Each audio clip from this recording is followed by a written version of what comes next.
थांबा थांबा थांबा थांबा थांबा थांबा बॉलिंग खूप पसंत रोलिंग थांब थांब थांब थांब ओव्हर रोल रोल थांब आदित्यजी क्रिकेटच्या मैदानावर तुम्हाला जसं यॉर्कर येतं किंवा अन्य पद्धतीचे बॉल येतात तसेच अनेक बॉल तुमच्यावरून कविता बॅटिंग असते आणि काय गुण सांगाल?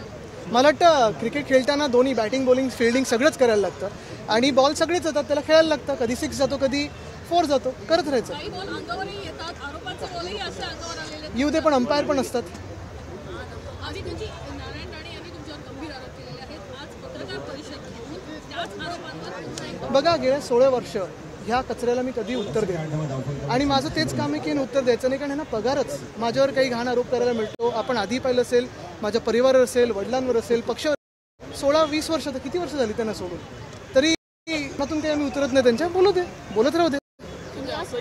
पण आज मी एक पत्र लिहिलंय आणि ते पत्र फार महत्त्वाचं आहे. मुख्यमंत्री महोदयांनी लिहिलेलं पत्र. काल आपण पाहिलं असेल हाऊसमध्ये देखील सगळ्याच पक्षाच्या आमदारांनी मुंबईतल्या मागितली आहे चौकशी तर रस्त्यांच्या घोटाळ्यावर. 15 जानेवारी 2023ला मी पत्रकार परिषद घेऊन ज्या घोटाळ्याला आपल्या समोर आणलं होतं त्याच घोटाळ्याचा उल्लेख काल झालेला आहे. भाजपचे आमदार असतील, इतर पक्षातले आमदार असतील किंवा आम्ही स्वतः असू, आम्ही EOWची आता चौकशी मागितली. रस्त्याच्या निवेदन 2023 आणि 24 साली आले होते. तेव्हाचे मुख्यमंत्री कोण होते? ते घटनाबाह्य गद्दार मुख्यमंत्री होते. त्यांच्या देखरेखीत हे सगळे घोटाळे झालेले आहेत. आम्ही EOWची चौकशी मागितली. चौकशीची मागणी होते, SITs लागतात, पण रिपोर्ट येत नाही. मी हेच सांगतो ना, आता आम्हाला EOWची याच्यात चौकशी अपेक्षित आहे, कारण फक्त आम्ही नाही, फक्त विरोधी पक्ष नाही, तर काल सगळेच सत्ताधारी देखील रस्त्याची चौकशी मागत होते. आणि रस्त्याची चौकशीची तर बैठक तर लागलीच आहे रस्त्यांची. अध्यक्ष राहुल नार्वेकर यांनी लावलेली आहे. पण मला आनंद आहे की आता कुठेतरी पुढे हलत आहे. अपेक्षा हीच आहे की मुख्यमंत्री तर स्वच्छ कारभारासाठी आणि चांगल्या मुंबईसाठी ह्याच्यात निपक्षपाती एक EOWची चौकशी या रस्त्यांच्या निवेदनावर लावतील. केंद्रीय मंत्री नारायण राणे लगातार मंत्री है क्या? निकाल दिया क्या? बघा, कचऱ्यावर आपण लक्ष देतच नाही. काल पण सांगितलेलं. प्रकरणामध्ये जर आपण बघितलं तर ते बाहेर गेलं असल्याचं म्हटलं जातंय, पण पासपोर्ट आता त्यांच्या पत्नीनं तुम्हाला हे परत सांगतो. अबू आझमीचा विषय असेल, औरंगजेबचा असेल, मी असेल, सगळे हे जे काही काढतात ना, ते कोण? कराड, अक्का कोण आहे, कोरटकर, सोलापूरकर, कोश्यारी, हे सगळे लपवायला करतात. जेव्हा सरकारी पद्धत अपयशी ठरते किंवा सरकार अपयशी असतं, काही अकार्यक्षम मंत्री त्यांच्या सोबत असतात आणि खात्यातून काम होत नाही, तेव्हा मग काय करायचं? तर कॉन्ट्रोवर्सी करायची. म्हणजे बाकीचे आपण पाहतोय CBSEचा मोठा विषय झालेला आहे राज्यामध्ये. शेतकरी आत्महत्या वाढत चाललेल्या आहेत, महिलांवर अत्याचार वाढत चालले आहेत. ती STची बस सील तरी झाली आहे का, हा देखील एक प्रश्न आहे.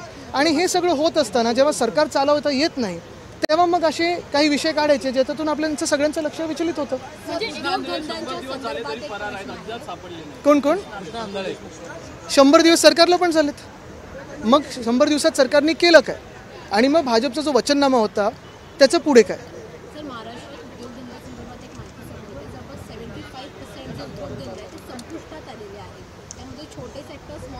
MSME सगळे आहेत. पण ह्याच्यात महत्त्वाची गोष्ट हीच आहे ना, जसं नागपूरमध्ये दंगल घडवली गेली, ही कोणी घडवली दंगल? सरकारमधलेच काही असे एलिमेंट्स आहेत का? डीप स्टेट आहे का ज्यांना मुख्यमंत्र्यांना अंडरमाइन करायचं आहे? कारण मुख्यमंत्री आपण एका बाजूला बोलतोय की आम्ही विरोधी पक्षाला सोबत घेऊन काम करू, ते बोलतात आम्हाला राज्यात गुंतवणूक आणायची आहे, पर्यटन वाढवायचं. हे सगळं एका बाजूला होत असताना दंगली जर घडायला लागले, असे जे राजकीय वातावरण एकदमच गढूळ व्हायला लागलं, तर कोण गुंतवणूकदार येणार आहे, कोण पर्यटक येणार आहे आपल्या राज्यामध्ये? कुठे ना कुठेतरी मुख्यमंत्र्यांची पोझिशन अंडरमाइन करायची, त्यांच्यानंतर बोलून आग करायचा आपण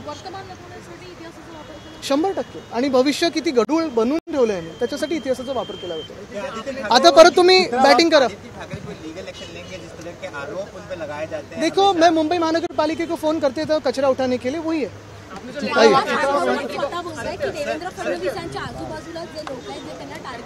हेच तर मी पण बोललोय, उद्धव साहेब पण बोललेत. म्हणजे आता सगळ्यांना दिसतंय, आशा एकच आहे, मुख्यमंत्री पण पाहतील.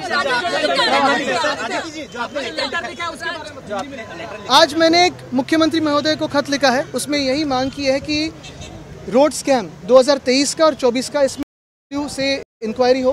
शायद विधायकों की भी कमेटी हो तो वो भी हो जाए. लेकिन 15 जनवरी 2023 में मैंने आप ही के माध्यम से लोगों के सामने रोड स्कैम लाया था. 2023 का रोड स्कैम हो, 24 का रोड स्कैम हो, दोनों 6-6 हज़ार करोड़ के रोड स्कैम है. कल तो आपने देखा होगा सदन में दोनों तरफ के लोग, फिर वो सत्ताधारी विधायक हो या विपक्ष के विधायक हो, दोनों यही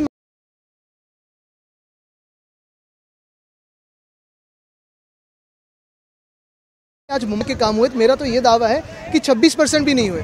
लेकिन ये सारे के सारे इशू में EOW की एक ये मेरी मांग है।